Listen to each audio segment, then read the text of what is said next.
শেষ রাত্রে প্রথম আকাশে আসেন। হাদিস শরীফে এসেছে প্রথম আকাশে আল্লাহ রাব্বুল আলামিন এসে দুনিয়ার মানুষকে ডাকেন, কে আছো? গুনাহ করে জীবন বোঝাই করে ফেলেছো, নাফরমানি করেছো, গুনাহ করেছো, অথবা বিপদে পড়েছো, ঋণগ্রস্ত হয়ে পড়েছো, অসুবিধায় পড়েছো, মামলা মকদ্দমায় পড়েছো, আমার কাছে মাপ চাও, আমার কাছে সাহায্য চাও। এই সময় যে সমস্ত বান্দারা আরামের ঘুমকে হারাম করে আল্লাহর দরবারে কাঁদতে থাকে, তাহাজ্জুদের নামাজ আদায় করে যখন হাত তুলে কাঁদে, আল্লাহ পাক তখন এই দৃশ্য দেখে ফেরেশতাদের বলেন, ও আমার ফেরেশতারা, আমার ওই বান্দাগুলি কাঁদে কেন? সমস্ত মানুষ যখন ঘুমানো, এই বান্দাগুলি কাঁদে কেন বলো? ফেরেশতারা বলে, আল্লাহ তুমি তো ভালো করে জানো। ফেরেশতারা বলে, আল্লাহ পাক বলবেন, তবুও তোমাদের মুখ থেকে শুনতে চাই। ফেরেশতারা তখন বলবে, রব্বুল আলামিন তোমার বান্দা গুনাহ করেছে, জাহান্নামের ভয়তে তোমার কাছে কাঁদতেছে, তোমার ভয়তে কাঁদে, জাহান্নামের ভয়তে কাঁদে। আল্লাহ জিজ্ঞেস করেন, ফেরেশতারা, ওরা যে আমার ভয়তে কাঁদে, ওরা কি আমারে দেখছে নাকি? ফেরেশতারা বলে, না খোদা তোমারে দেখে নাই। আল্লাহ পাক বলেন, ওরা আমার যে জাহান্নামের ভয়তে কাঁদে, ওই জাহান্নাম তারা দেখেছে নাকি? ফেরেশতারা বলে, না আল্লাহ, তোমার জাহান্নাম ওরা দেখে নাই, তোমার বেহেশত কিছুই দেখে নাই। আল্লাহ পাক বলেন, ও আমার ফেরেশতারা, এই বান্দাগুলি আমার দোজখ দেখে নাই, আমাকে দেখে নাই, হাসর মিজান সিরাত কিছুই দেখে নাই, শুধু কোরআনের কথা শুনে, আমার নবীর কথা শুনে, আমার কোরআনের কথা শুনে বিশ্বাস করে আরামের ঘুমকে হারাম করে কিভাবে কাঁদতেছে তাকায় দেখ। আমার রহমতের দরিয়ায় জোশ মেরে গেছে, তোরা সাক্ষী থেকে যা, আমার ওই ক্রন্দনরত বান্দাগুলিকে আমি আল্লাহ মাফ করে দিলাম। আমার ভাইয়েরা, আল্লাহ পাক বলেন, আম্মান হুয়া কানিতুন আনা আল-লাইলি সাজিদাও ওয়া কাইমা। আল্লাহ রাব্বুল আলামিন বলেন, সিজদার ভিতরে আর দাঁড়ানোর ভিতরে আমার এই বান্দাগুলি আখিরাতে আমার সঙ্গে দেখা করা লাগবে এই ভয়তে, জাহান্নামের ভয়তে তারা কাঁদে, এভাবে কাঁদতে থাকে। আর আল্লাহ পাক ওই সময় তাদের গুনাহ মাফ করতে থাকেন। কোরআনে কারীমের ভিতরে আল্লাহ পাক বলেন, সারা রাত ঘুমাতে আল্লাহ নিষেধ করেছেন, সারা রাত যেন ঘুমায়ো না, পাইকারি ধরে ঘুমায়ো না, একটু জাগো। ওয়াজকুর ইসমা রাব্বিকা বুকরাতাও ওয়া আসীলা। সকাল এবং সন্ধ্যায় তোমার প্রভুর, তোমার রবের জিকির করো, স্মরণ করো। وَمِنَ اللَّيْلِ فَاسْجُدْ لَهُ وَسَبِّحْهُ لَيْلًا طَوِيلًا। তোমার রাতের বেলায় রাতের একটা অংশ সিজদায় অবনত হও, আর রাতের দীর্ঘ সময় ঘুমায় থেকো না, হয় একটা লম্বা সময় ঘুমাও, কিন্তু একটা অংশ রাখো যে সময় তুমি আমার দরবারে সিজদায় পড়ে যাবে, কাঁদবে। আমার বন্ধুগণ, রাতটা ওয়াজআলনাল লাইলা সুবাতা, আল্লাহ রাব্বুল আলামিন ওয়াজআলনা সুবাতাও আছে, ওয়াজআলনান নাওমা সুবাতা ওয়াজআলনাল লাইলা লিবাসা, ঘুমকে বানাইছেন আল্লাহ শান্তির বাহন, আর রাতকে করেছেন আচ্ছাদন। রাতকে কি করেছেন? আচ্ছাদন। রাতকে একটা পর্দা লাগিয়ে দিয়েছেন, রাতের পর্দা। যেহেতু প্রেম ভালোবাসা ঢোল পিটায় করা যায় না, ঢোল পিটায় প্রেম করা যায় যায় না, মানুষকে দেখায় দেখায় প্রেম ভালোবাসা করা যায় না। এটা হলো দুনিয়ার রীতিনীতি, দুনিয়ায় যেটা মানুষেরা করে। আসল সবচাইতে বড় ভালোবাসার পাত্র হলেন আল্লাহ, মাশুক হলেন আল্লাহ, আশেক হলো মানুষ। আশেক এবং মাশুকের ভিতরে প্রেম বিনিময় হবে, ভালোবাসার আদান প্রদান হবে, কথোপকথন হবে। এজন্য দিনের কোলাহল পূর্ণ অবস্থায় তা হয় না বলে রব্বুল আলামিন বলেন, আমি তোমাদের জন্য রাতকে একটা আচ্ছাদন, একটা পর্দা বানায় দিয়েছি। এই রাতের পর্দার ভিতরে থেকে আমারে ডাকো, আমাকে আমার কাছেই তুমি আমাকে ডাকো, একটা লম্বা সময় নিয়ে আমাকে বলতে থাকো, আমাকে ডাকতে থাকো। আল্লাহ পাক তার নবীকেও বলেছেন, ইয়া আইয়ুহাল মুযাম্মিলু কুমিল লাইলা ইল্লা কালিলা। হে চাদর আচ্ছাদিত ব্যক্তি, রাত্রিকালে সালাতে দণ্ডায়মান থাকো, কিন্তু কম, সারা রাত জাগার দরকার নেই। একটা অংশ জাগো, যখন তুমি আমার জন্য কাঁদবে, আমার জন্য সিজদায় পড়ে থাকবে। সাহাবায়ে কেরামদের সঙ্গে রোমকদের লড়াই হতেছে, রোমক সৈন্যরা যুদ্ধে জিততে পারতেছে না কিছুতেই। এরপরে তারা গোয়েন্দা বিভাগের লোক পাঠায় দিল, এদের সঙ্গে জিততে পারি না কেন, একটু খুঁজে দেখে আসো রাত্রেরা করেটা কি। গোয়েন্দা বিভাগের লোক সারা রাত ঘুরে ঘুরে তারপরে এসে রিপোর্ট করলো। এরপরে এসে তাদের প্রধানের কাছে রিপোর্ট করলো, আমরা যার কাছে গিয়েছিলাম দেখে এলাম, হুম হুম বিল্লাইলি রাহবানুন ওয়া বিন্নাহারি ফুরসানুন, আমরা দেখে এলাম যাদেরকে দিনের বেলায় প্রচন্ড শক্তিশালী বীর যোদ্ধা রূপে যাকে যুদ্ধ করতে দেখেছি ময়দানে, রাতের বেলায় দেখলাম গিয়া একেবারে নিতান্ত ফকিরের মতো কেউ তো সেজদায় পড়ে কাঁদতেছে, কেউ আবার তেলাওয়াত করতেছে, চোখ দিয়া পানি পড়তেছে, আবার কেউ নামাজ পড়তেছে, আবার কেউ হাত তুলে রেখেছে তাদের প্রভুর দরবারে, চোখের পানিতে তাদের চোখ বুক ভেসে যেতেছে। সারাটা রাত তেলাওয়াত আর সেজদা আর নামাজের মধ্যে তারা এভাবে কাটিয়ে দিয়েছে। সেনাপতি এই রিপোর্ট শোনার পরে বললেন, ও গোয়েন্দা বিভাগের লোকেরা, আমার রোমক সৈন্যরা শোনো, যে জাতির নৈতিক মান এত উচ্চে, ওই জাতির সঙ্গে যুদ্ধ করা মানে আমাদের আত্মহত্যা করার শামিল।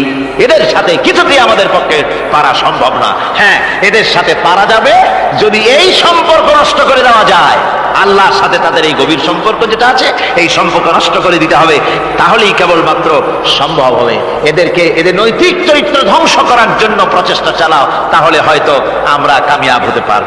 আমার বন্ধুগণ, এই জন্য গভীর রাত্রে যারা ইমানদার ব্যক্তি, তাদের জন্য গভীর রাত্রে জাগার একটা ব্যবস্থা আল্লাহ পাক বলেছেন। ইমানদার ব্যক্তিদের জন্য এটা হলো 2 নম্বরের বৈশিষ্ট্য। ওয়াল্লাযীনা ইয়াকুলুনা রাব্বানা সরিফ আন্না আযাব জাহান্নাম ইন্না আযাবাহা কানা গরামা। রহমানের বান্দার, খাঁটি বান্দার 3 নম্বরের বৈশিষ্ট্য হচ্ছে এই, তারা আল্লাহ রব্বুল আলামিনের দরবারে হাত তুলে ফরিয়াদ জানায়, আল্লাহর কাছে মোনাজাত করে, আল্লাহ রব্বুল আলামিনকে বলে, আয় আল্লাহ, হে আমার প্রভু, আয় আমার রব, জাহান্নামের আগুন থেকে দয়া করে আমারে বাঁচাও। জোরে বলেন আমিন, জোরে বলেন আমিন। জাহান্নামের বর্ণনা আমরা এই মাহফিলে করেছি, করি নাই? মনে আছে? দারুণ কঠিন জায়গা, অত্যন্ত কঠিন জায়গা, মারাত্মক জায়গা জাহান্নাম। ওই জাহান্নামের জন্য আল্লাহর কাছে কাঁদতে হবে, মাপ চাইতে হবে জাহান্নাম থেকে। মুমিন ব্যক্তির 3 নম্বরের বৈশিষ্ট্যই তাই। সে বলবে, রব্বানা সরিফ আন্না আযাব জাহান্নাম ইন্না আযাবাহা কানা গরামা। আয় আল্লাহ, তোমার জাহান্নামের শাস্তি থেকে তোমার কাছে মাপ চাই।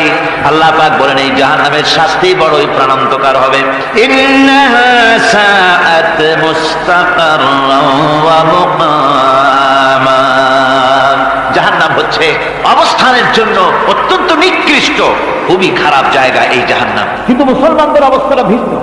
মুসলমানেরা নেক আমল করে, ইবাদত বন্দি করে, তা সত্ত্বেও তার কলিজা কাঁপতে থাকে। সুবহানাল্লাহ, তার কলিজা কাঁপতে থাকে যে আমি যে ইবাদত করছি, এই ইবাদত আল্লাহর দরবারে মঞ্জুর হচ্ছে কিনা। এই জন্য তার মন কাঁপতে থাকে।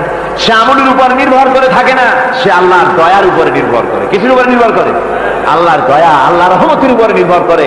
আর সে আল্লাহর কাছে কাঁদতে থাকে, রব্বুল আলামিন, তুমি দয়া করে মেহেরবানি করে আমার হিসাব নিও না। আমার এই হিসাব করে যদি বেহেশতে দাও, তাহলে তো বেহেশতে যাইতে পারবো। কিয়ামতের দিন আল্লাহ রাব্বুল আলামিন কোন মানুষকে যদি হিসাবের জন্য ধরে ফেলেন, তাহলে ওই বান্দার আর জাহান্নাম ছাড়া কোনো পথ নাই। এই জন্য আল্লাহ শিখায় দিয়েছেন, বান্দা দোয়া কর, ওয়া আদখিলনাল জান্নাতা বিগাইরি হিসাব। হায় আল্লাহ, বিনা হিসাবে তোমার জান্নাত আমাকে দান করো। আবার হুজুর দোয়া করেছেন, আল্লাহুম্মা হাসিবনি হিসাবান ইয়াসীরা। হায় আল্লাহ, তুমি আমার সহজ হিসাব নাও। পড়েন, আল্লাহুম্মা হাসিবনি হিসাবান ইয়াসীরা। হিসাবে ইয়াসীর, সহজ হিসাব। হায় আল্লাহ, তুমি আমার সহজ হিসাব নাও। এই হাদিসের ব্যাখ্যায় এসেছে সহজ হিসাব কি?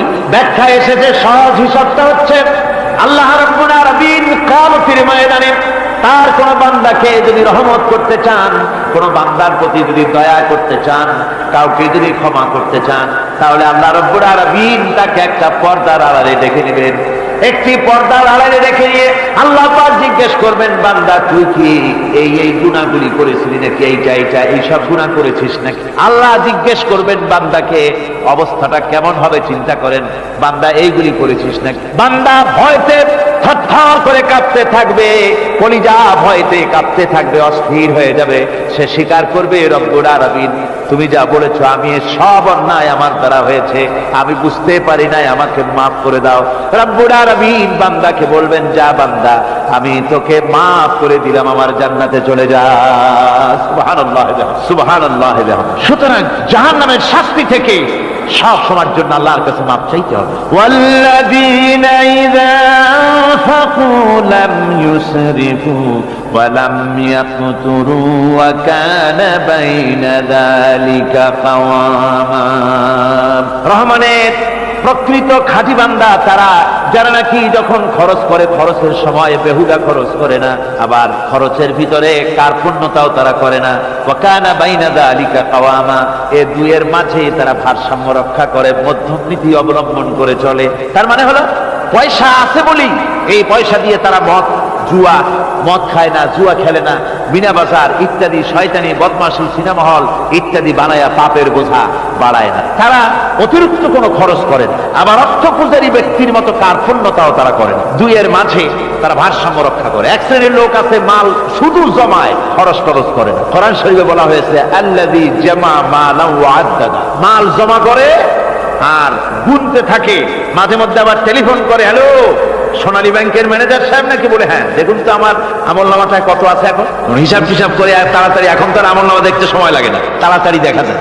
আগে যেমন ব্যাংকে গিয়ে জানতে কেউ চাইতো যে আমার ডেবিট কত, ক্রেডিট কত, ব্যালেন্স কত ইত্যাদি জানতে চাইলে তাকে একেবারে সেই লেজার খোলা লাগে, বিরাট বিরাট বই, বড় বড় কিতাব যা গরুর গাড়ি দিয়ে টানা লাগে, এত বিশাল বিশাল বই ছিল।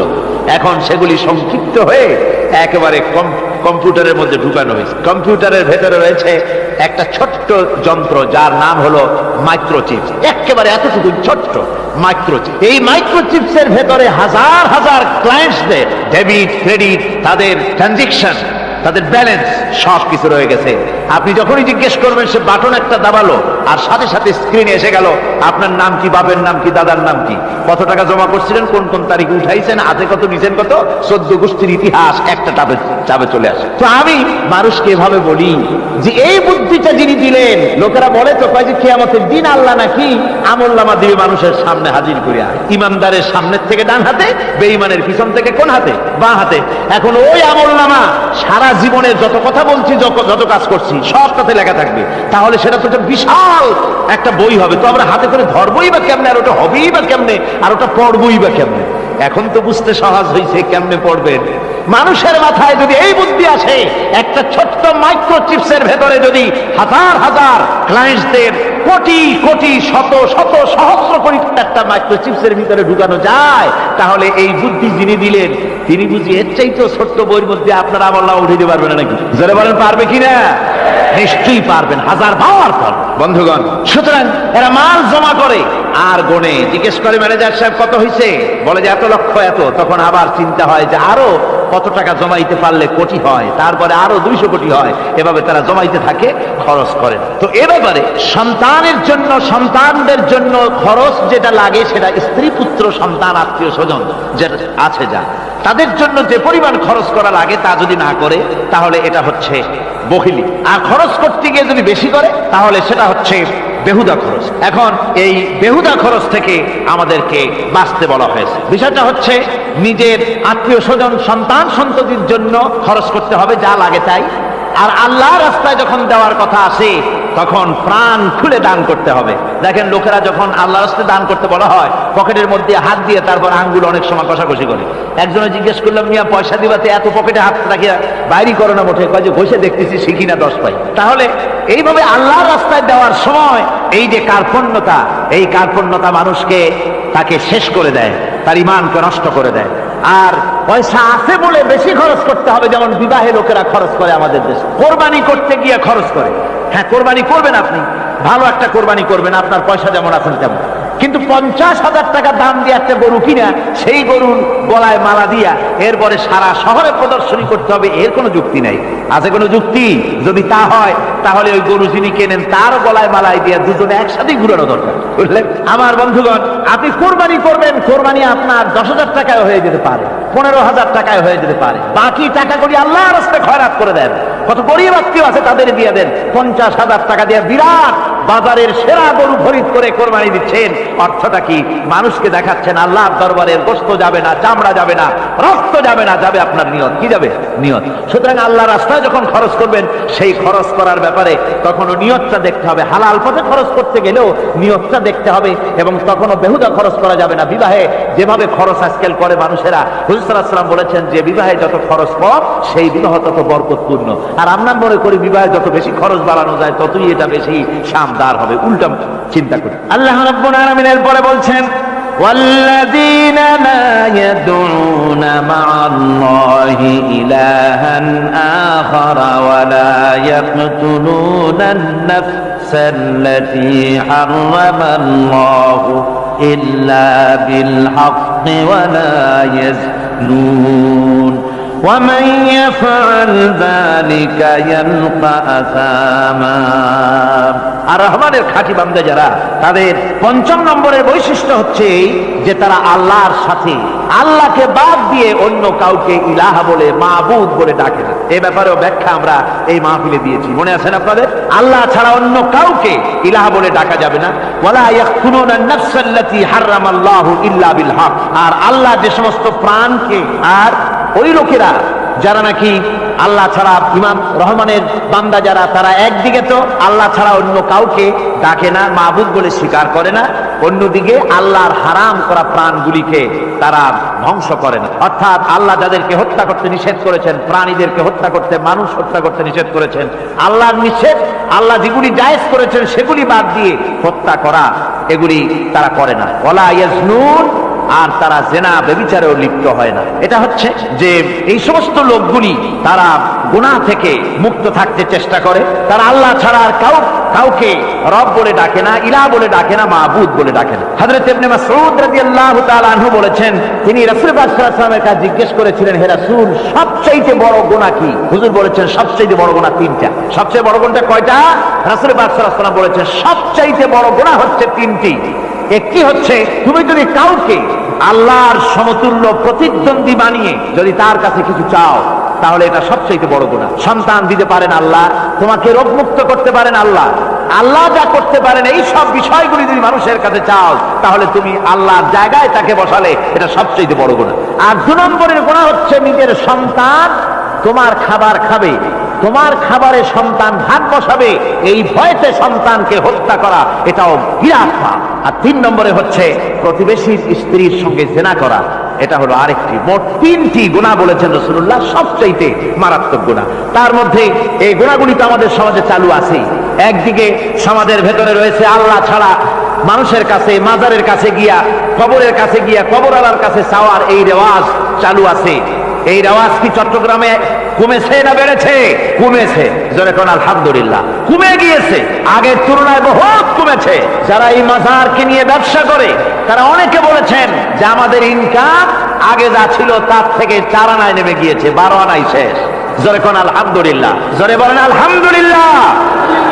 এই মাজার পূজা থেকে বাঁচতে হবে। 2 নম্বরে রয়েছে, সমাজের ভিতরে চালু আছে এই যে সন্তান হত্যা করা, এই হত্যা করার এক রেওয়াজ চালু আছে। এরপরে রয়েছে এমনি মানুষকে হত্যা করা। কলেজ ইউনিভার্সিটিতে যেভাবে মানুষ হত্যা করা হচ্ছে, এরা জানে না নিজের আদর্শকে প্রতিষ্ঠার জন্য আন্দাজ এবং অনুমানের উপরে ভিত্তি করে জেদ করে মানুষকে হত্যা করছে। কি বলেন? করে না? আল্লাহ রাব্বুল আলামিন বলেন, ওয়ামান ইয়াকুতুল মুমিনা মুতাআম্মিদান ফাজাযাউহু জাহান্নাম খালিদিনা ফিহা আবাদান। আল্লাহ রাব্বুল আলামিন বলেন, মুমিন বান্দা কি কেউ যদি ইচ্ছে করে কাউকে হত্যা করে, তাহলে তার জায়গা হবে জাহান্নাম, তার আর কোনো শাস্তি নাই, একমাত্র জাহান্নামই হবে তার শাস্তি, চিরকাল জাহান্নামের ভিতরে থাকতে হবে। জোরে বলেন নাউজুবিল্লাহ। আজকে কলেজের মধ্যে, ইউনিভার্সিটিতে অনবরত আমরা হত্যাকাণ্ডের খবর শুনতে পাচ্ছি, সমানে হত্যা হচ্ছে। এই যে সন্ত্রাস এবং হত্যা যা হচ্ছে কলেজ ইউনিভার্সিটিতে, আপনারা আমাকে বলেন অনুরূপ হারে মাদ্রাসায় এই ধরনের সন্ত্রাস হচ্ছে? এত আস্তে জবাব দিলেন তাহলে বোধহয় হচ্ছে দেশে। মাদ্রাসায় সন্ত্রাসের কারণে, কোন টাইটেল মাদ্রাসা, ফাজেল মাদ্রাসা সন্ত্রাসের কারণে বন্ধ হয়েছে এমন কোন নজির আপনারা পেয়েছেন? পান নাই। কেন পান? কলেজ বন্ধ হচ্ছে, ইউনিভার্সিটি বন্ধ হচ্ছে, সন্ত্রাসের কারণে মাদ্রাসা বন্ধ হয় না কেন? তার কারণ হচ্ছে কলেজ ইউনিভার্সিটিতে কোরআন পড়ানো হয় না, হাদিস পড়ানো হয় না, তাই তারা হত্যা করলে কি পাপ হয় তাও জানে না। হত্যার পাপ তো দূরের কথা, মানুষ কোরআন শুনতে আসে, কোরআন শুনতে আসাটাও তাদের বরদাস্ত হয় না। আমি জানতে পারলাম, এ মাহফিল আসার সময় জানতে পেরেছি, চট্টগ্রাম বিশ্ববিদ্যালয়ের কাছে থেকে শ্রোতৃমণ্ডলী মাহফিলের শ্রোতারা বাসে যখন আসতেছিল, সেখানকার কিছু সংখ্যক ছেলেরা ইট পাটকেল মেরেছে বাসের উপরে, বহুত লোক সেখানে আহত তারা করেছে। নাউজুবিল্লাহ মিন যালিক। কি শিক্ষা দেওয়া হচ্ছে সেখানে? কিন্তু মাদ্রাসায় তো হচ্ছে না। কেন হয় না? তার কারণ হচ্ছে মাদ্রাসাগুলিতে কোরআনে কারীম পড়ানো হয়, রাসূলুল্লাহর হাদিস পড়ানো হয়, সেখানে জানানো হয়, এই কথাগুলি পড়ানো হয়। যদি কেউ কাউকে হত্যা করে, জাহান্নাম ছাড়া কোনো জায়গা থাকবে না, চিরকাল জাহান্নামে থাকতে হবে, এই ভয়তে ওরা হত্যার ভিতরে যায় না। এই জীবন নয়, পরকাল আছে, কিয়ামতের দিন আল্লাহর দরবারে দাঁড়ায়া জীবনের সবকিছুর হিসাব দিতে হবে। এই জন্য তারা এসব জানে বলে, এসব তাদের রক্তে মাংসের ভিতরে ঢুকানো আছে বলে তারা চুরি ডাকাতি জেনা ব্যভিচার হত্যার দিকে তত যায় না যত এরা যায়। ঠিক কিনা বলে? কলেজ ইউনিভার্সিটিতে আজকে কোরআন শরীফ পড়ানো হয় না। মাদ্রাসা এবং মসজিদে, মাদ্রাসাগুলিতে যে কারণে সন্ত্রাস হয় না, ওই কারণটা যদি কলেজ ইউনিভার্সিটিতে ঢুকানো যায়, তাহলে সন্ত্রাস বন্ধ হতে পারে। ঠিক কিনা কর? আমার ভাইরা, আজ বাংলাদেশে যে কয়টা ইউনিভার্সিটি আর যতগুলি কলেজ আছে, এদেশের সাধারণ মানুষের রক্তার্জিত পয়সা দিয়েই এই কলেজ ইউনিভার্সিটি চালানো হয়, কিন্তু সেখানে কোরআন শরীফের তাফসীর পড়ানো হয় না, হাদিস শরীফ পড়ানো হয় না, হয় সব পড়ানো হয়, কিন্তু কোরআনে কারীমের তাফসীর পড়ানো হয় না, হাদিস শরীফ পড়ানো হয় না। যদি ওই কলেজ ইউনিভার্সিটির ছাত্রগুলিকে কোরআন শরীফ পড়ানো হতো, কোরআনের তাফসীর পড়ানো হতো, কলেজ ইউনিভার্সিটিতে হাদিস শরীফ যদি পড়ানো হতো, ইসলামের অর্থনীতি সমাজনীতি যদি পড়ানো হতো, তাহলে কলেজ আর ইউনিভার্সিটি গোটা জাতিকে মাস্তান আর গুন্ডা উপহার দিত না, খালিদ বিন ওলীদের মতো মুজাহিদ উপহার দিত। জোরে বলেন সুবহানাল্লাহ।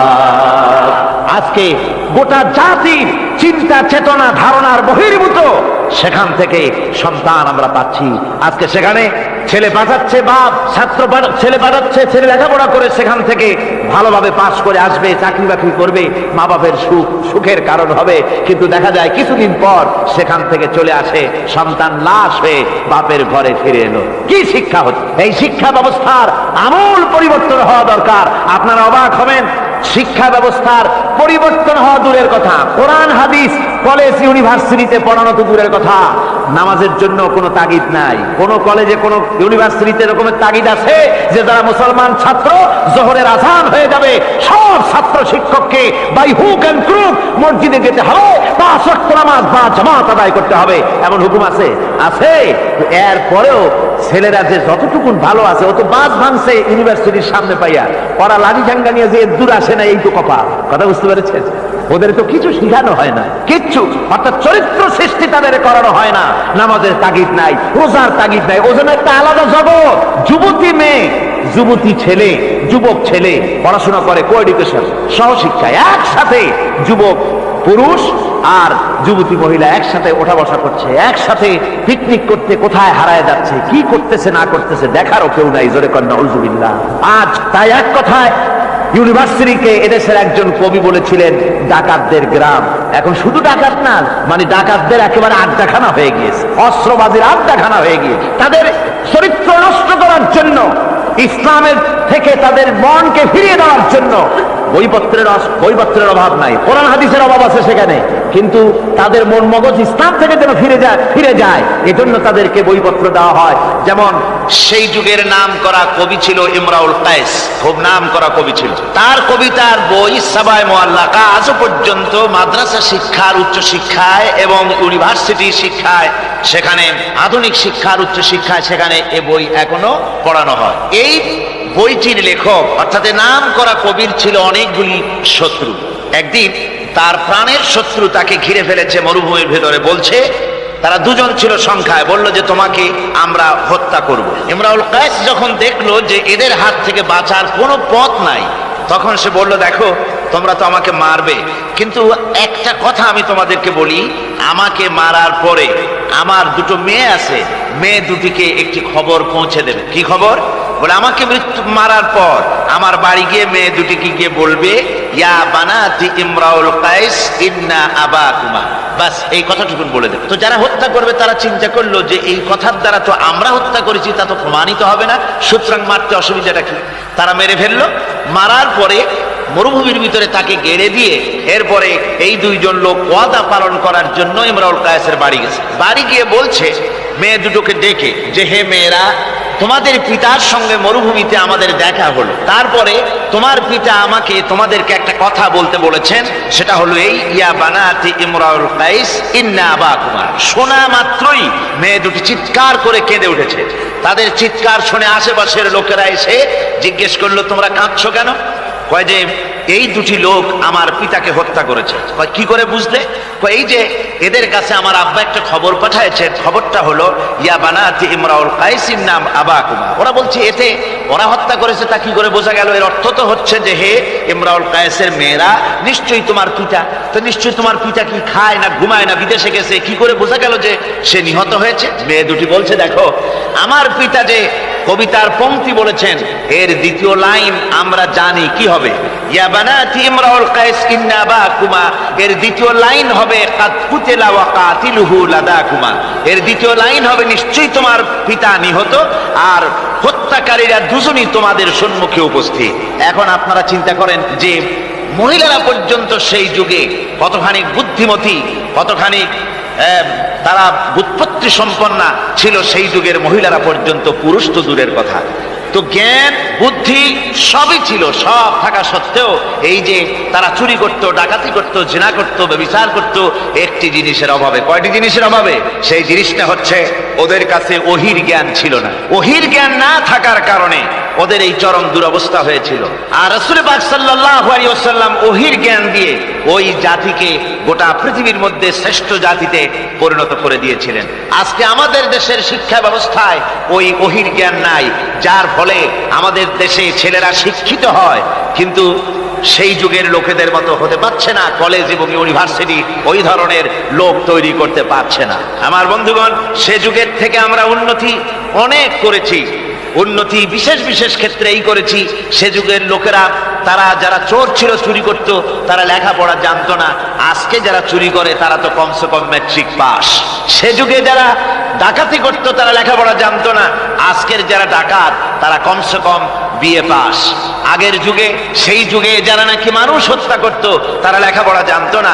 আর আজকে যারা মানুষ হত্যা করে তারা রীতিমতো শিক্ষা গ্রহণ করে কোথায় কেমনে আঘাত দিলে তাড়াতাড়ি মরে এটা জেনে শুনে ট্রেনিং নিয়ে তারপরে মানুষকে হত্যা করে।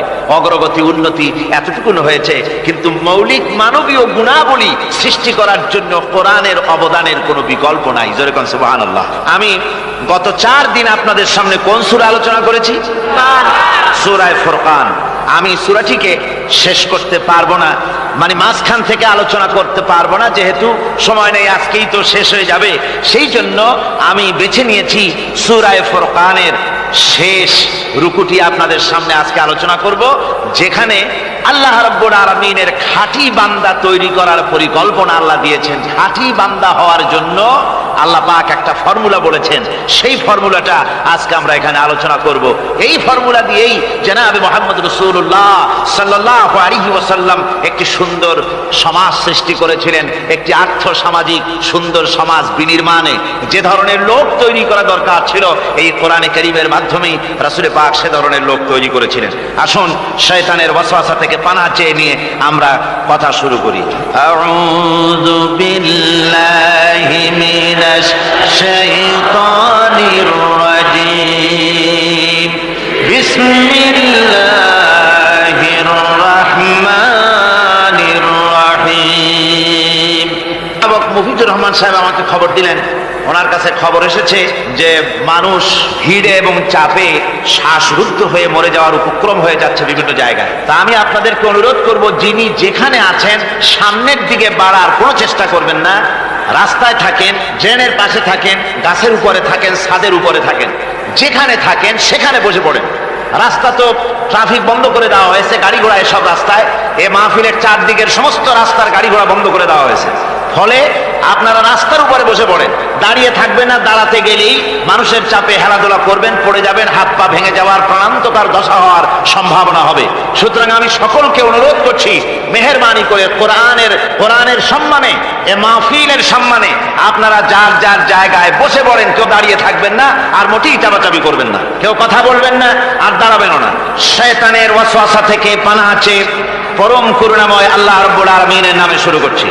তাবারাকাল্লাযী জাআলা ফিস সামাই বুরুজাও ওয়া জাআলা ফিহা সিরাজাও ওয়া কামারাম মুনীরা ওয়া হুয়াল্লাযী জাআলাল লাইলা ওয়ান নাহারা খিলফাতান লিমান আরাদা আন يذكر لمن أراد أن يذكر أو أراد شكورا صدق الله العظيم। অতীব বরকতশালী সেই মহান সত্তা যিনি আকাশ সমূহকে বুর্জ সমূহ দিয়ে যিনি সংস্থাপন করেছেন, বুর্জ স্থাপন করেছেন এবং তাতে একটি প্রদীপ স্থাপন করেছেন, আর আলোকমণ্ডিত এক উজ্জ্বল চাঁদ স্থাপন করেছেন। আর তিনি রাত এবং দিনকে পরস্পরের স্থলাভিষিক্ত বানিয়েছেন। লিমান আরাদা আন ইয়াযাক্কারা আও আরাদা শুকুরা, তাদের জন্য যারা এর থেকে উপদেশ অর্জন করতে চায়, জ্ঞান লাভ করতে চায় এবং শুকর আদায় করতে চায়। শুকর আদায়কারীর জন্য, জ্ঞান অন্বেষণকারীদের জন্য আল্লাহ পাক এগুলি করেছেন। এখানে বুর্জ শব্দের অর্থ হচ্ছে প্রাসাদ বা সুদৃঢ় স্থাপত্য। প্রাচীন খগোল বিজ্ঞানে বুর্জ বলা হতো সেই 12টি কক্ষপথকে। কোন মুফাসসির এই বুর্জকে বলেছেন গ্রহকে বুর্জ হিসাবে তারা ব্যাখ্যা করেছেন। আসলে আল্লাহ রাব্বুল আলামিন তিনি মহাশূন্যকে যে কিভাবে সজ্জিত করেছেন, কত সুন্দরভাবে করেছেন, তার ব্যাখ্যা কোরআনে কারীমের বিভিন্ন জায়গায় এসেছে। আল্লাহ পাক বলছেন, ওয়ালাকাদ জাআলনা ফিস সামাই বুরুজাও ওয়া যায়্যানাহা লিন-নাযিরিন। আমি আকাশে বহু সংখ্যক সুদৃঢ় বুর্জ স্থাপন করেছি এবং দর্শকদের জন্য তা অত্যন্ত সুসজ্জিত করে, সুদৃশ্য করে আমি সংস্থাপন করেছি, সুন্দর করে স্থাপিত করেছি। মহাশূন্য, এর মধ্যে আল্লাহ পাক সৃষ্টি করেছেন অগণিত গ্রহ উপগ্রহ। কত গ্রহ আছে, কত উপগ্রহ আছে, বিজ্ঞানীদের কাছে আজও পর্যন্ত তার কোনো হিসাব মেলেনি। মহাশূন্যে আল্লাহ পাক, মহাশূন্যের মহাবিস্ময়। বর্তমান বিজ্ঞান ক্রমান্বয়ে আশ্চর্য হয়ে যাচ্ছে তাদের নতুন নতুন আবিষ্কারের মাধ্যমে, চিন্তা ভাবনার মাধ্যমে, যে মহাশূন্য আল্লাহ পাক মহাস্রষ্টা কি করে রেখেছেন। একটি বিশাল এক বিস্ময়ের কারখানা। সেখানে রয়েছে মিল্কি ওয়ে, যাকে বলা হয় ছায়াপথ। বিজ্ঞানীরা বলেছেন প্রায় 20,000 কোটি তারকা রয়েছে এই মিল্কি ওয়ের ভেতরে, ছায়াপথের ভেতরে। আবার কেউ কেউ বলেছেন যে সেই তারকার সংখ্যা বলা সম্ভব হবে না, সমুদ্র সৈকতের বালুকণা গণা তবুও সম্ভব, কিন্তু আকাশের তারকারাজি গণা সম্ভব নয়। এখন আল্লাহ পাক সেই মহাশূন্যের ভেতরে সৃষ্টি করে রেখেছেন এই ছায়াপথ। ছায়াপথের ভিতরে আছে যে তারকাগুলি, বিজ্ঞানীরা বলেছেন যে এই তারকাগুলি এত বিরাট বিরাট তারকা আছে। আগে তো ওনারা বলেছিলেন পৃথিবীর চাইতে সূর্যটা হচ্ছে পৃথিবীর চাইতে 13 লক্ষ গুণ বড়। এই বিরাট সূর্য ছিল তাদের কাছে বিস্ময়। এখন তারা বলছেন না, মিল্কি ওয়ের ভিতরে যে সমস্ত তারকার সন্ধান আমরা পেয়েছি, সে সমস্ত তারকা এত বড় বড় বিরাট দানবের মতো যে ওর এক একটা তারকার ভেতরে যে সূর্য পৃথিবীর চাইতে 13 লক্ষ গুণ বড়, এরকম অন্তত 3 কোটি সূর্যকে একটা তারকার মধ্যে ঢুকিয়ে দেওয়া যায়। সুবহানাল্লাহ, কি বিশাল কাণ্ড। এখন এই তারকা, এই গ্রহ এবং উপগ্রহ রাজি মহাশূন্যে সব পরিভ্রমণ করছে, কেউ কিন্তু দাঁড়িয়ে নাই। বিজ্ঞানীরা বলছেন, কেউ বলেছেন সূর্য ঘোরে, কেউ কয় না পৃথিবী ঘোরে, কেউ কয় না ওই চন্দ্র ঘোরে, কেউ কয় যে না আমরা মিলে সবাই ঘুরি। এখন আসলে বিষয়টা কি, কে ঘোরে আর কে ঘোরে না? আসল কথাটা নিতে হবে কোরআনের কাছ থেকে। কার কাছ থেকে? ওই চন্দ্র সূর্যের স্রষ্টা যিনি, মহাবিশ্বের স্রষ্টা যিনি, তিনি বলতে পারবেন যে আসলে ঘোরে কে। আল্লাহ রাব্বুল আলামিন বলেন, ওয়া কুল্লুন ফি ফালাকিন ইয়াসবাহুন। মহাশূন্যের পরে যা কিছু আছে সব সন্তরণশীল, সব গতিশীল, কেউ দাঁড়িয়ে নাই, সব সাঁতার কাটতেছে, সব ছোটাছুটি করছে।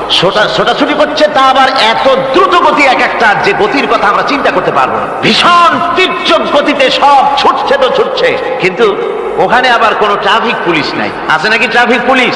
আমাদের দেশে রাস্তাঘাটে কত ট্রাফিক পুলিশ আর কত ট্রাফিক সিগন্যাল লাইট। একদিকে ট্রাফিক পুলিশের হাতছানি, আর একদিকে ট্রাফিক লাইটের চোখ রাঙানি। এরপরেও অ্যাক্সিডেন্টের অভাব নাই, ঠিক কিনা কয়? বেচারা বেবি ট্যাক্সি, গরিব মানুষ রাস্তার এক পাশ দিয়ে যায়, আর ওই দত্তের মতো ট্রাক এসে এক ধাক্কা মারে, গরিব বেচারা বেবি ট্যাক্সি 3 ঠ্যাং উপরের দিকে দিয়ে রাস্তার পাশে বসে আল্লাহ আল্লাহ করে। আমাদের ট্রেন লাইনে অ্যাক্সিডেন্ট, ওই গাড়ির লাইনে অ্যাক্সিডেন্ট, এত কিছু থাকা সত্ত্বেও কিন্তু ওই মহাশূন্যে কোনো সিগন্যাল লাইট নাই, কোনো ট্রাফিক পুলিশ নাই। এই বিশাল চাঁদ, এই বিশাল সূর্য, এবং সূর্যকে গিলে খেতে পারে, কোটি কোটি সূর্য গিলে খেতে পারে এমন তারকা, অথচ অ্যাক্সিডেন্ট নেই। আছে অ্যাক্সিডেন্ট? আল্লাহ রাব্বুল আলামিন এখানে মহাশক্তিশালী অদৃশ্য সীমারেখা সৃষ্টি করেছেন। কোরআনে কারিমে রাব্বুল আলামিন বলেন, লাশ-শামসু ইয়ানবাগি লাহা আন তুদরিকাল কামারা ওয়ালাল-লাইলু সাবিকুন নাহার ওয়া কুল্লুন ফি ফালাকিন ইয়াসবাহুন। প্রবল জ্ঞানী হইবে যাহারা, আপন মনেতে বুঝিবে তাহারা। রাত্রি পারে না আগে যাইবার, দিনের স্থান করি অধিকার। চন্দ্র বাঁধে না সূর্যের গায়েতে, সূর্য পারে না চন্দ্রকে ধরিতে। যার যে স্থান বহল রাখিয়া ভ্রমণ করিছে খোদাকে ডরিয়া। সুবহানাল্লাহ বিহামদিহি। ইলা আজালিন মুসাম্মা, একটা নির্দিষ্ট সময় সীমা পর্যন্ত আপন আপন কক্ষপথে সব ছুটবে আর ছুটবে, কারো সঙ্গে কারো সংঘর্ষ হবে না। যেরকম সুবহানাল্লাহ। এরপরে ওই মহাশূন্যে অসংখ্য তারকারাজি আল্লাহ সৃষ্টি করে রেখেছেন। এত সুন্দর সুন্দর তারকা আল্লাহ বানিয়েছেন। আল্লাহ রাব্বুল আলামিন বলেন, ওয়ালাকাদ যায়্যানাস সামাআদ দুনিয়া বিমাসাবিহা ওয়াজআলনাহা রুজুমান লিশ-শায়াতিন। এই দুনিয়ার আকাশখানিকে তারকা প্রদীপ দিয়া সাজায় রেখেছি মনের মতন, দেখো তুমি তাকাইয়া। কি সুন্দর করে তারকাগুলি বানিয়ে রাখলাম, তাকিয়ে দেখো। বিজ্ঞানীরা বলেছেন এমন এমন অনেক তারকা আছে যা আমরা চোখে দেখি না, খালি চোখে ধরা পড়ে না। ওই তারকা এত ঊর্ধ্বে, ওই তারকা যেদিন তৈরি করা হয়েছে সেদিন থেকে নিয়ে আজ পর্যন্ত ওই তারকাগুলির আলো পৃথিবীর মাটি স্পর্শ করে নাই। সুবহানাল্লাহ। অথচ আলোর গতি হচ্ছে প্রতি সেকেন্ডে 1,86,000 মাইল। এই এর সেকেন্ড এক, আপনার একে বলা হয় লাইট ইয়ার, আলোক বর্ষ। এই হিসাবের সেকেন্ড, এই হিসাবের মিনিট, এই হিসাবের সপ্তাহ, মাস এবং বর্ষ। এরকম অসংখ্য লাইট ইয়ার, আলোক বর্ষ চলে গিয়েছে, আজও পর্যন্ত সেই তারকার আলো পৃথিবীর মাটি স্পর্শ করে নাই। তাহলে সেই তারকা কোথায়? সুবহানাল্লাহ বলেন। যারা একটু আল্লাহরে গাল দিতে পারে, একটু আল্লাহ এবং ইসলামকে অস্বীকার করতে পারে, তারা আবার হিরো হয়ে যায়। দেখছেন না অবস্থা? হিরো হয়ে যায়। ওরা বলে আল্লাহ নাই, আকাশ দেখে বলে যে মহাকাশ, আসলে তো মহাকাশ না, ওটা অনেক দূরে, তাই নীলা নীলা দেখা যায়, অন্ধকার অন্ধকার, ওরকম নীল রঙের দেখা যায়, আসলে আকাশ বলতেও কিছু নাই। এরপরে ইউরি গ্যাগারিন, যিনি প্রথম মহাশূন্য পরিভ্রমণ করেছিলেন, তিনি মহাশূন্য পরিভ্রমণ করে ফিরে এসে বলেছিলেন, মহাশূন্য পরিভ্রমণ করে ফিরে এলাম। মুসলমানেরা যাকে আল্লাহ বলে, খ্রিস্টানেরা যাকে গড বলে, আল্লাহ আর খ্রিস্টান সেই গডের অস্তিত্ব লক্ষ লক্ষ মাইলের কোথাও দেখি নাই, পাই নাই। আমি বলি বেকুব, আল্লাহরে তুমি দেখবা, তুমি তো তোমার নিজের শরীরও দেখো না। তোমার মাথাটার পেছনটা দেখতে কেমন, তোমার পিঠটা দেখতে কেমন, তোমার বডির একদম পেছনের অংশটা দেখতে কেমন, তা কি জিন্দিগিতে আয়না ছাড়া দেখতে পেরেছো কোনোদিন? নিজের শরীরই দেখতে পাও না, আর শরীরের স্রষ্টা মহান আল্লাহকে দেখতে চাও, দারুণ দুঃসাহস পোষণ করতেছে। আল্লাহ পাকের ওই মহান সৃষ্টি, এই বিশাল সৃষ্টির তুলনায় আমাদের অবস্থান কোথায়?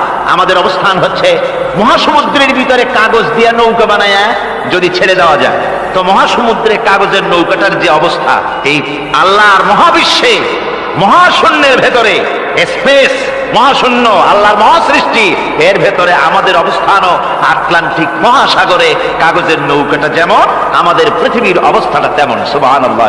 আল্লাহ কত বিরাট! সুবহানাল্লাহ। আমার বন্ধুগণ, আল্লাহ পাক বলছেন যে এইভাবে করে আমি চন্দ্র সৃষ্টি করেছি এবং সূর্য সৃষ্টি করেছি। ওয়াজআলা ফীহা সিরাজাম, ওয়া কামারাম মুনীরা, সেখানে একটা প্রদীপ আমি জ্বালিয়েছি, সেই প্রদীপটা হচ্ছে সূর্য। এই সূর্যটা হচ্ছে বিশাল, যা পৃথিবী থেকে 9,30,00,000 মাইল দূরে যে সূর্য অবস্থান করছে, এত দূরে থাকা সত্ত্বেও এই সূর্যের দিকে মানুষ খালি চোখে তাকাতে পারে না, এত উত্তপ্ত। সূরা নাবার মধ্যে আল্লাহ বলেছেন এটাকে ওয়াজআলনা সিরাজাও ওয়াহাজা, উত্তপ্ত, অতি উজ্জ্বল, অতি উত্তপ্ত প্রদীপ এই সূর্যটাকে আল্লাহ বলেছেন। তার তাপ এত বেশি যে পৃথিবীর কোন কোন জায়গায় সূর্যের তাপ 140 ডিগ্রি ফারেনহাইট পর্যন্ত উঠে যায়, এত তাপ হয়। তো এই সূর্যের দিকে মানুষ যদি খালি চোখে তাকায়, তাহলে তার চোখের দৃষ্টিশক্তি বিনষ্ট হয়ে যাওয়ার সম্ভাবনা থাকে। এই সূর্য দিয়ে আল্লাহ পাক ফসল পাকান, এই সূর্য দিয়ে জীবকুলের প্রাণ শক্তির সঞ্চার করেন আল্লাহ পাক। এই সূর্য, বিজ্ঞানীরা বলেছেন, একটা বই আছে, লেখকের নাম আমার মনে নাই, man does not stand alone. এই বইয়ের ভিতরে এই বিজ্ঞানী লিখেছেন, আল্লাহর সৃষ্টি রহস্য সম্পর্কে লিখেছেন যে সূর্য যেখানে এখন আছে, স্রষ্টা নিশ্চয়ই একজন আছেন, তিনি বলছেন যে সূর্য যেখানে আছে ওখান থেকে যদি কিছু নিচে নেমে আসতো সূর্য, তাহলে গোটা পৃথিবী পুড়ে ছাই হয়ে যেত।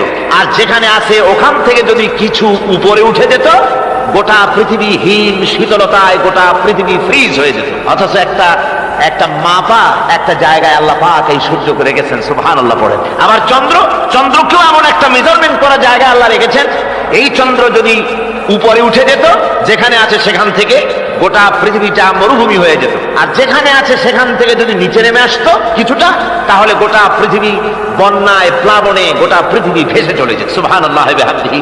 এই চন্দ্রকে আল্লাহ পাক এভাবে রেখেছেন, সূর্যকে এভাবে রেখেছেন। আবার এই সূর্যের রয়েছে অতি বেগুনি রশ্মি, সেই অতি বেগুনি রশ্মি যেন এমন একটা পাওয়ার আছে সূর্যের, যে সূর্যের তাপ যদি পৃথিবীর মানুষ গায়ে লাগে, ওই রশ্মিটা যদি লাগে, সৃষ্টি জগতের ক্যান্সার হবে, সৃষ্টি জগৎ মরে যাবে, বাঁচতে পারবে না, অসুখ করবে। সেজন্য ওজোন স্তর একটা আল্লাহ বানিয়ে রেখেছেন, ওজোন একটা স্তর, যেটাকে বিজ্ঞানীরা এখন বলছেন গ্রিন হাউস এফেক্ট। এই ওজোন স্তরে ফাটল ধরেছে, বিজ্ঞানীরা লক্ষ্য করেছেন ওজোন স্তরে ফাটল ধরে সূর্যের সেই ক্ষতিকারক পাওয়ারটা পৃথিবীর মাটির কাছে চলে আসতেছে। এখন এটাকে ঠেকাবার ব্যবস্থা করা হচ্ছে। আমার বন্ধুগণ, এটা কেন হচ্ছে? আল্লাহ রাব্বুল আলামিন বলেন, ওয়ামা আসাবাকুম মিন মুসিবাতিন ফাবিমা কাসাবাত আইদিকুম, তোমাদের উপরে যত বিপদ আছে, মুসিবত আছে, সব তোমাদের হাতের কামাই করা, দুই হাতের কামাই করা, দু হাত দিয়ে যা কামাই করেছো তার ফল তোমাদের পেতে হচ্ছে। গ্রিন হাউস এফেক্ট কেন হলো? কারণ হচ্ছে আমাদের গাড়ি থেকে যে কার্বন ডাই অক্সাইড, কালো ধোঁয়া আমরা বের করি, আমাদের মিল কল কারখানা থেকে যে চিমনি থেকে কালো ধোঁয়া বের হয়, এগুলিকে শোষণ করার জন্য, এগুলিকে নষ্ট করার জন্য হলো গাছ। গাছ হলে মানুষের বন্ধু। আমরা জনমের মতো গাছ কাটি, লাগাই না। এভাবে করে প্রকৃতির ভারসাম্য আমরা নষ্ট করেছি। আমরা প্রকৃতির ভারসাম্য নষ্ট করবার জন্য ইচ্ছে করে দেশের পাহাড়গুলিকে ধ্বংস করছি। অথচ আল্লাহ পাক বলেছেন, এই পাহাড় পৃথিবীর ভারসাম্য রক্ষার জন্য, প্রকৃতির ভারসাম্যকে রক্ষা করার জন্য আমি পাহাড় সৃষ্টি করেছি। ধরে বলেন সুবহানাল্লাহ। মানুষ এভাবে নিজের সর্বনাশ নিজেই করতেছে। আল্লাহ পাক বলছেন, এভাবে করে আমি সব কিছুকে একটা সুন্দর পদ্ধতি দিয়ে সৃষ্টি করেছি। আর ওই যে আলোকমণ্ডিত চাঁদ, ওই চাঁদ সম্পর্কে প্রশ্ন তুলেছে কাফেরেরা, যে চাঁদটা কি? ওয়ায়াসআলুনাকা আনিল আহিল্লাম কুল হিয়া মাওয়াকিতু লিন্নাস। আল্লাহ রাব্বুল আলামিন বলেন, নবী আপনাকে প্রশ্ন করা হয় চাঁদের ক্রমবর্ধমান এবং ক্রমহ্রাস সম্পর্কে, যেটা কি আপনি তাদেরকে বলে দেন। আমি এই চাঁদকে একটা প্রাকৃতিক ক্যালেন্ডার বানায়া, চিরস্থায়ী ক্যালেন্ডার বানিয়ে তাম পৃথিবীর মানুষের জন্য আকাশে ঝুলায় রেখেছি, মহাশূন্যে টানায় রেখেছি, যেন প্রতিদিন রাত্রি বেলায়, দিনের বেলায়, রাতের বেলায় তারা দিন, রাত, মাস, বছর গণনা করতে পারে। এই জন্য বিনা পয়সার একটা ক্যালেন্ডার আমি ঝুলায় রাখছি। ধরে বলেন সুবহানাল্লাহ। এমনি করে চাঁদ এবং সূর্যকে আমি সৃষ্টি করে দিই। আল্লাহ পাক বলেন, وهو الذي جعل الليل والنهار خلفة لمن أراد أن يذكر أو أراد شكورا। আর আমি দিন এবং রাতকে একে পরস্পরের স্থলাভিষিক্ত বানিয়েছি, যারা শুকর আদায় করবে আর যারা এর দ্বারা জ্ঞান অর্জন করবে তাদের জন্য। অর্থাৎ তারা এগুলি দেখে মনে করবে যে এগুলি খালি খালি না। এই যে রাত আসতেছে, দিন আসতেছে, দিন এবং রাত্রের এই যে পরিবর্তনটা, এর মধ্যে রয়েছে নিদর্শন। সূরা আলে ইমরানের মধ্যে আল্লাহ পাক বলেন, ইন্না ফি খালকিস সামাওয়াতি ওয়াল আরদি ওয়াখতিলাফিল লাইলি ওয়ান নাহার লাআয়াতিন লিউলিল আলবাব। যারা নিশ্চয়ই আমার এই সৃষ্টি রহস্য সম্পর্কে, দিন এবং রাতের পরিবর্তনের ব্যাপারে যারা চিন্তা করে, গবেষণা করে, তাদের জন্য আমি অনেক কিছু চিন্তার বিষয়ের মধ্যে রেখে দিয়েছি।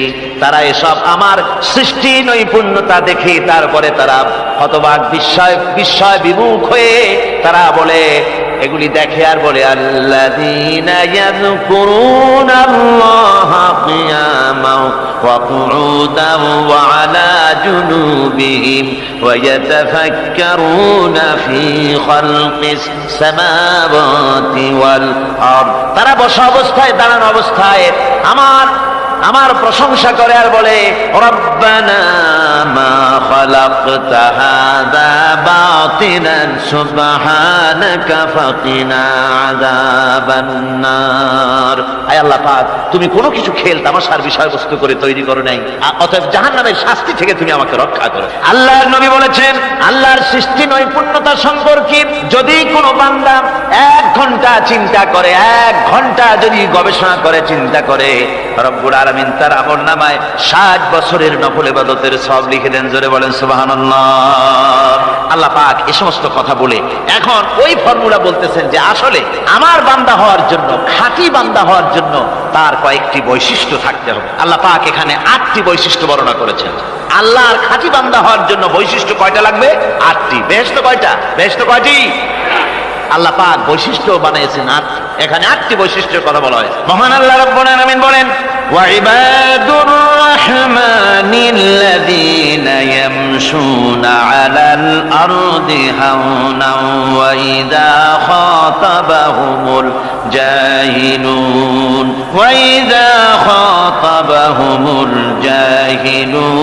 ক্বালু সালামা। রহমানের খাঁটি বান্দা তারা, রহমানের আসল বান্দা তারা, যারা নাকি জমিনের উপর থেকে যখন হাঁটে খুব বিনয় বিনম্রতার সাথে তারা চলে। ওয়াইদা খাতাবাহুমুল জাহিলুন, আর যখন জাহিলরা তাদের সঙ্গে কথাবার্তা বলতে আসে তখন তারা তাদেরকে বলে, তোমাদের প্রতি সালাম, এই বলে তারা চলে। অর্থাৎ এই 8টি বৈশিষ্ট্যের প্রথম বৈশিষ্ট্য ধরা হয়েছে চালচলনকে। ইমানদার খাঁটি বান্দা যারা, তাদের চাল চলন সম্পর্কে প্রথম বৈশিষ্ট্য ধরা হয়েছে। তার মানে হচ্ছে নির্লজ্জ, স্বৈরাচার, মাস্তান, গুন্ডা, বদমাশ, অত্যাচারী, এদের চালচলন এক ধরনের। আবার অন্যদিকে ব্যক্তিত্ব সম্পন্ন, মর্যাদাবান, এরপরে শিক্ষিত, ভদ্র, মার্জিত, তাদের চালচলন ভিন্ন ধরনের। এই 2 শ্রেণীর চালচলন কি একরকম হয় নাকি? একরকম হয় না। তার কারণ হচ্ছে ব্যক্তির চালচলনের মাঝেই তার অবস্থাটা বোঝা যায় যে আসলে লোকটি কেমন। আল্লাহ রাব্বুল আলামিন এই কথার দ্বারা এটা প্রমাণ করতে চান যে মুমিন বান্দা যারা হবে, আল্লাহর খাঁটি বান্দা যারা হবে, তাদের পরিচয় দেওয়া লাগবে না। তাদের চালচলন দেখে, তাদের হাঁটা দেখে, তাদের চলা দেখে, তাদের বলা দেখে, তাদের আচরণ দেখে লোকেরা বুঝতে পারবে যে ইনি হচ্ছেন আল্লাহর একজন খাঁটি বান্দা, একজন মুমিন ব্যক্তি, একথা বুঝতে পারবে। আর সে ব্যক্তি জমিনের উপরে চলবে খুবই বিনম্র ভাবে। কোরআনে কারিমে অন্য জায়গায় আল্লাহ রাব্বুল আলামিন বলেছেন, ওয়ালা তামশি ফিল আরদি মারহান ইন্নাকা লান তাখরিকাল আরদা ওয়া লান তাবলুগাল জিবালা তুলা। আমার জমিনের উপরে অহংকারের পদবরে হেঁটো না, আমার জমিনের উপরে অহংকার করে জমিনের উপরে হেঁটো না। তুমি জমিনের উপরে অহংকার করে হেঁটে পদাঘাত দিয়ে আমার এই জমিনকে ফাটায় দিতে পারবে না। আর তুমি লাভ দিয়ে আমার আকাশে, আমার পাহাড়ের উচ্চতাও তুমি ছাড়িয়ে যেতে পারবে না। অহংকার করে কেউ কি পায়ের আঘাত দিয়ে জমিনটাকে ফাটায় দিতে পারে? কি বলেন, পারবে? আর অহংকার করে লাভ দিয়ে পাহাড়ের উচ্চতাও কি কেউ ছাড়িয়ে দিতে পারবে? পারবে না। সুতরাং অহংকার, মুমিন ব্যক্তি যারা, তারা অহংকার করতে পারে না। অহংকার মুমিনের স্বভাব নয়। অহংকার করতে পারে কেবলমাত্র আল্লাহ রাব্বুল আলামিন। অহংকার হচ্ছে আল্লাহ পাকের ইজাত। অহংকার কে করতে পারেন? আল্লাহ পাক করতে পারেন। মানুষের অহংকার শোভা পায় না। মানুষ, তোমার আবার অহংকার কিসের? 1 ফোঁটা নাপাক পানি দিয়ে যার জন্মের উৎস, এমন নাপাক পানি যা শরীর থেকে নির্গত হলে পরে গোসল করা ফরজ হয়ে যায়, এমন এক ফোঁটা নাপাক পানি যার জন্মের উৎস, তার অহংকার কি? অহংকার করবেন আল্লাহ রাব্বুল আলামিন। হাদিসে কুদসির ভিতরে এসেছে, আল্লাহ পাক বলেছেন, যে ব্যক্তি অহংকার করে সেজন্য আমার চাদর নিয়ে টানাটানি করে, জোরে করে নাউযুবিল্লাহি মিন যালিক। সুতরাং মুমিন বান্দা যিনি হবেন, আল্লাহর খাঁটি বান্দা, রহমানের খাঁটি বান্দা, সে ব্যক্তি কখনো জমিনের উপর অহংকারের সাথে চলাফেরা করবে না, বরং তার চাল চলন হবে অত্যন্ত বিনম্র। আর কি? আর হলো জাহিলদের সঙ্গে সে কোনো বিতর্কে লিপ্ত হবে না। জাহিলরা গালাগালি দেবে, গালাগালির জবাবে সে গালাগালি দেবে না। জাহিলরা অত্যাচার করবে, অত্যাচারের জবাবে সে অত্যাচার করবে না, বরং তাদেরকে দেখলে, তারা অত্যাচার করতে আসলে, তারা গালাগালি দিলে তাদের জবাবে ইদফা বিল্লাতি হিয়া আহসান, তাদের জবাবে তাদেরকে সালাম দিয়ে সেখান থেকে তারা কেটে পড়বে। সূরা কাসাসের এই আয়াত অন্য জায়গায় আল্লাহ রাব্বুল আলামিন এ কথা আবার এভাবে বলতেছেন, ওয়াইজা সামিউল লাগবা আ'রাদু আনহু ওয়া ক্বালু লানা আ'মালুনা ওয়া লাকুম আ'মালুকুম সালামুন আলাইকুম লা নাবতাগিল জাহিলিন। আল্লাহ পাক বলছেন যে যখন মুমিনেরা পরস্পরে মুমিনদের সাথে জাহিলদের যখন দেখা সাক্ষাৎ হয়ে যায়, যখন ঝগড়ায় লিপ্ত হতে চায়, তখন মুমিনেরা, যারা মুমিন বান্দা, আল্লাহর খাঁটি বান্দা, তারা বলবে যে তোমাদের আমলের প্রতিফল তোমরা পাবা, আমাদের কৃতকর্মের ফল আমরা পাবো, সুতরাং তোমাদের প্রতি সালাম, তোমাদের সাথে আমাদের কোনো সম্পর্ক নাই, ঝগড়াঝাটি না করে তারা ফিরে আসবে। আল্লাহ পাক এরপরে বলেন, ওয়াল্লাযীনা ইয়াবীতুনা লিরাব্বিহিম সুজদান ওয়া কিয়ামা। রহমানের খাঁটি বান্দা তারাই আরেকটি বৈশিষ্ট্য, তাদের এই 2 নম্বরের বৈশিষ্ট্য বার বলা হচ্ছে। রহমানের আল্লাহর খাঁটি বান্দার 2 নম্বরের বৈশিষ্ট্য সেটা হচ্ছে যে তারা রাত কাটায় তার রবের হুজুরে, আল্লাহর দরবারে সেজদা দিয়ে দাঁড়িয়ে থেকে কান্দাকাটি করে তারা রাত গুজরান করে, জোরে বলেন সুবহানাল্লাহ। আর এর বিপরীত যারা, তারা রাত কাটায় রাতের বেলা মদ, জুয়া, সিনেমা, গান বাজনা, অশ্লীলতা, নাটক, হাবিজাবি গল্প গুজব করে তারা তাদের রাত কাটায়। আর যারা মুমিন বান্দা, আল্লাহর বান্দা, যারা খাঁটি বান্দা, তারা এই রাত তারা আল্লাহর ইবাদতের ভিতর থেকে কান্দাকাটির মধ্য দিয়ে দাঁড়িয়ে দাঁড়িয়ে অথবা সেজদার ভিতরে তারা তাদের রাত কাটিয়ে দেয়। কোরআনে কারীমে আল্লাহ রাব্বুল আলামিন এই কথা এভাবে বলেছেন, তাতাজাফা জুনুবুহুম আনিল মাদাজি ইয়াদউনা রাব্বাহুম খাওফান ওয়া তামআ। আমার মুমিন বান্দারা তাদের পার্শ্বদেশ এবং পৃষ্ঠদেশ বিছানার উপরে বেশি রাত থাকে না, তারা তাদের রবের প্রতি রবের ভয়, আল্লাহর ভয়, আশা এবং আশা পোষণ করে, আর তারা আল্লাহকে ভয় করে তারা বিছান থেকে নিজের পিঠকে আলাদা করে নিয়ে তারা রাতের বেলায় আমার কাছে কান্দে, আমার কাছে দোয়া করে, তারা কান্দে, ইবাদত করে। সূরা যারিয়াতের ভিতরে রব্বুল আলামিন বলতেছেন, কানু কালিলাম মিনাল লাইলি মা ইয়াহজাউনা ওয়া বিল আসহারি হুম ইস্তাগফিরুন। আমার এই মুমিন বান্দাগুলি, আমার খাঁটি বান্দা যারা, তারা সারা রাত ঘুমায় না, রাতের একটা অংশ মাত্র তারা ঘুমায়, সারা রাত ঘুমায় না, একটা অংশ তারা ঘুমায়, আর বাকি অংশটুকু শেষ রাত্রে তারা ওঠে আর আমার দরবারে তারা কান্দে, মাপ চায় আর কাঁদতে থাকে, চোখের পানি ফেলতে থাকে। আল্লাহ রাব্বুল আলামিন শেষ রাত্রে প্রথম আকাশে আসেন। হাদিস শরীফে এসেছে, প্রথম আকাশে আল্লাহ রাব্বুল আলামিন এসে দুনিয়ার মানুষকে ডাকেন, কে আছো গুনাহ করে জীবন বোঝাই করে ফেলেছো, নাফরমানি করেছো, গুনাহ করেছো, অথবা বিপদে পড়েছো, ঋণগ্রস্ত হয়ে পড়েছো, অসুবিধায় পড়েছো, মামলা মকদ্দমায় পড়েছো, আমার কাছে মাপ চাও, আমার কাছে সাহায্য চাও। এই সময় যে সমস্ত বান্দারা আরামের ঘুমকে হারাম করে আল্লাহর দরবারে কাঁদতে থাকে, তাহাজ্জুদের নামাজ আদায় করে যখন হাত তুলে কাঁদে, আল্লাহ পাক তখন এই দৃশ্য দেখে ফেরেশতাদের বলেন, ও আমার ফেরেশতারা, আমার এই বান্দাগুলি কাঁদে কেন? সমস্ত মানুষ যখন ঘুমানো, এই বান্দাগুলি কাঁদে কেন বলো? ফেরেশতারা বলে, আল্লাহ তুমি তো ভালো করে জানো। ফেরেশতারা বলে, আল্লাহ আল্লাহ পাক বলবেন তবুও তোমাদের মুখ থেকে শুনতে চাই। ফেরেশতারা তখন বলবে রব্বুল আলামিন তোমার বান্দা গুনাহ করেছে, জাহান্নামের ভয়তে তোমার কাছে কাঁদতেছে, তোমার ভয়তে কাঁদে, জাহান্নামের ভয়তে কাঁদে। আল্লাহ জিজ্ঞেস করেন ফেরেশতারা ওরা যে আমার ভয়তে কাঁদে ওরা কি আমারে দেখছে নাকি? ফেরেশতারা বলেন না খোদা তোমারে দেখে নাই। আল্লাহ পাক বলেন ওরা আমার যে জাহান্নামের ভয়তে কাঁদে ওই জাহান্নাম তারা দেখেছে নাকি? ফেরেশতারা বলে না আল্লাহ তোমার জাহান্নাম ওরা দেখে নাই, তোমার বেহেশত কিছুই দেখে নাই। আল্লাহ পাক বলেন ও আমার ফেরেশতারা এই বান্দাগুলি আমার দুজক দেখে নাই, আমাকে দেখে নাই, হাসর মিজান সিরাত কিছুই দেখে নাই, শুধু কোরআনের কথা শুনে, আমার নবীর কথা শুনে, আমার কোরআনের কথা শুনে বিশ্বাস করে আরামের ঘুমকে হারাম করে কিভাবে কাঁদতেছে তাকায় দেখ।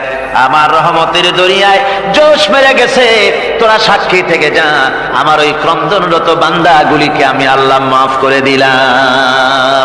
আমার ভাইয়েরা আল্লাহ পাক বলেন আম্মান হুয়া কানিতুন আনা আল-লাইলি সাজিদাও ওয়া কাইমা। আল্লাহ রাব্বুল আলামিন বলেন সিজদার ভিতরে আর দাঁড়ানোর ভিতরে আমার এই বান্দাগুলি আখিরাতে আমার সঙ্গে দেখা করা লাগবে এই ভয়তে, জাহান্নামের ভয়তে তারা কাঁদে, এভাবে কাঁদতে থাকে।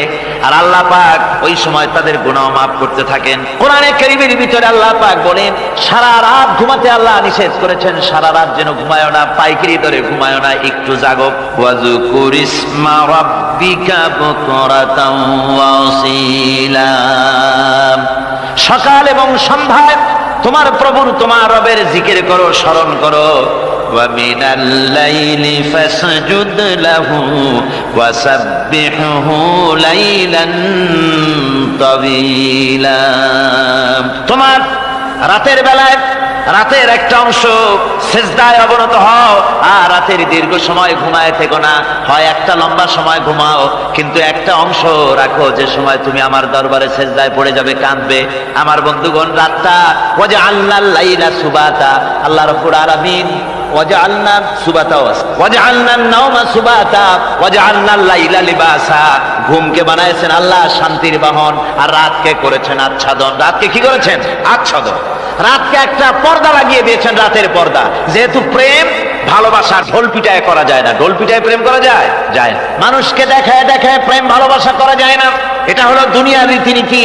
দুনিয়ায় যেটা মানুষেরা করে, আসল সবচাইতে বড় ভালোবাসার পাত্র হলেন আল্লাহ, মাসুক হলেন আল্লাহ, আশেক হলো মানুষ। আশেক এবং মাসুকের ভিতরে প্রেম বিনিময় হবে, ভালোবাসার আদান প্রদান হবে, কথোপকথন হবে। এজন্য দিনের কোলাহল পূর্ণ অবস্থায় তা হয় না বলে রব্বুল আলামিন বলেন আমি তোমাদের জন্য রাতকে একটা আচ্ছাদন, একটা পর্দা বানায় দিয়েছি। এই রাতের পর্দার ভিতরে থেকে আমারে ডাকো, আমাকে আমার কাছে তুমি আমাকে ডাকো, একটা লম্বা সময় নিয়ে আমাকে বলতে থাকো, আমাকে ডাকতে থাকো। আল্লাহ পাক তার নবীকেও বলেছেন ইয়া আইয়ুহাল মুযাম্মিলু কুমিল লাইলা ইল্লা কালিলা। হে চাদর আচ্ছাদিত ব্যক্তি, রাত্রিকালে সালাতে দণ্ডায়মান থাকো, কিন্তু কম, সারা রাত জাগার দরকার নেই। একটা অংশ জাগো যখন তুমি আমার জন্য কাঁদবে, আমার জন্য সিজদায় পড়ে থাকবে। রাসূল পাক সাল্লাল্লাহু আলাইহি সাল্লাম তাহাজ্জুদের নামাজে সিজদায় পড়ে থাকতেন, রাতে ঘন্টার পর ঘন্টা চলে যেতেছে। হযরত আয়েশা বলেন আমি মনে করতাম সিজদায় এমন ভাবে রাসূল পড়েছেন আর ওঠেন না, আমার মনে হতো হুজুর বুঝি ইন্তেকাল করে গেছেন।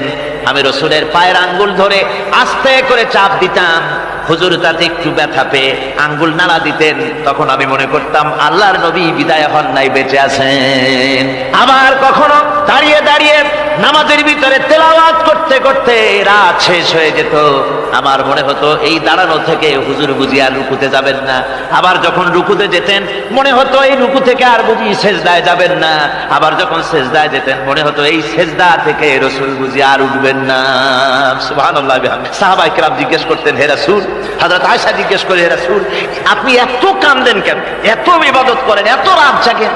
হযরত আয়েশা বলেছেন আল্লাহ নবী দাঁড়িয়ে দাঁড়িয়ে তেলাওয়াত করতে করতে, দাঁড়িয়ে দাঁড়িয়ে নামাজ পড়তে পড়তে পাও মোবারক, কদম মোবারক এমন ভাবে ফুলে যেত সকাল বেলায় জুতার মধ্যে পাও ঢুকতো না। সুবহানাল্লাহ। এইভাবে রাসূল পাক কষ্ট করতেন, জিজ্ঞাসা করতে এত ইবাদত কেন করেন? আপনার তো আগের পিছের সমস্ত গুনাহ আল্লাহ মাফ করেছেন, কোন গুনাহ আপনার নাই। তবু আল্লাহ বলে দিয়েছেন নবী আপনার আগের পিছের সব মাপ, তারপরেও এত কাঁদেন কেন? আল্লাহ নবী বলেছেন, ও সাহাবীরাও আমার স্ত্রীরা শোনো, আমি কি আমার বান্দার আমি আমার আল্লাহর শুকর গুজারকারী বান্দায় কি আমি পরিণত হব না? যে আল্লাহ আমাকে এত নিয়ামত দিয়েছেন, আমি কি সেই আল্লাহর শুকর গুজার হব না? রাসূলুল্লাহ এভাবে কাঁদতেন। সুতরাং প্রত্যেকটি মুসলমানকে রাতের বেলায় আল্লাহর দরবারে হাত তুলে কাঁদতে হবে, মোনাজাত করতে